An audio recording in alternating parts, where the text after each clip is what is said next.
It's the only team in UNI football to ever play for an NCAA championship. Today, we look at some of the big names from the 2005 Panthers.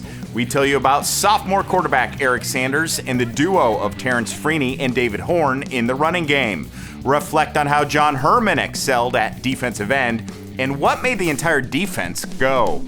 And we look at 3 straight wins over ranked teams that helped the Panthers make the playoffs. Panther Sports Talk starts now.